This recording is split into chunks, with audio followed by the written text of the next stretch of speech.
Good morning, A-Push. This is Mr. Pereira. Hope you're doing well. And I just want to go over a few things, a few little tweaks I've made.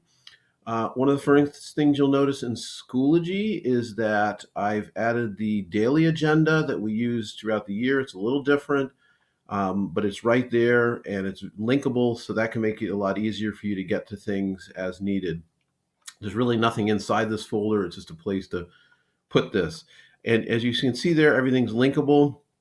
And if this is really hard to read, you can enlarge it down here with the full screen, that little square at the bottom, and that can make it full screen for you so that you can look at a few things. Starting here at the top, the only difference is I've put the word agenda in there. And so when you click on that, that'll take you to our unit document and make it linkable. It always takes a minute the first time we open it because Mr. Pereira puts too much clip art or whatever in there. And you'll see it linked right down to this page, which is great. So that's there to help you out and give you an idea what's going on for the week. So it's a lot easier to get to than digging through Unit 8. So it's just there to help you out a little bit.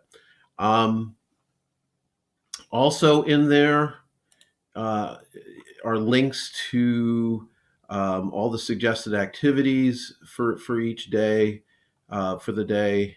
You know, I always have an and/or because I've been telling you, like, work on this, Wednesday or Thursday, whatever, or Thursday, Friday. The topics are up here at the top. Down below, I put the today in history just for something interesting. It's just stuff that's related to U.S. history. It's at HistoryNet. You can hit that link and check that out, and that's there if you're interested. The only other tweak I've done is for the end of the week, I put on a discussion posting, questions and comments for the week. And I would just ask if there's anything you get to this. That gives me an idea of just where we're at and what I need to adjust to help you out.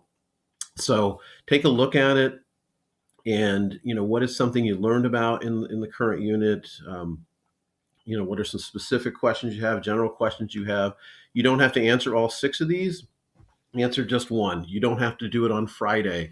Throughout the week, you might have something you want to share, but it's a way to share with your class. And by all means, respond to each other. Do so respectfully, but help each other out as we try to figure some things out. If you know the answer to a question, answer it. Beat Mr. Pereira to it. That would be awesome. Just remember the updates. That's where you went to get this video, are here on the left. So you can go there every time. Materials is where you usually are, but the updates are on the left. I would ask you look at yesterday's update, as it has information, or I should say a poll on whether to use video conferencing. And some of you have expressed interest already, and I'm hoping to get that up and running next week so we can have some live sessions. People want to ask questions. They want me to go over some things, explain some things. It will not be a long talk on my part, but it'll give us a chance to answer those. We can also use that tool, if we can figure out how to use it together, and I know we can, to do some essay conferences, and I think that'll be a lot more valuable. So keep paying attention. Also, check out my Twitter feed and my Instagram feed. That's where if I find things, a lot of teachers are sharing things on Twitter that are really helpful to students. I'm putting it there as well. As always, our other links are down below.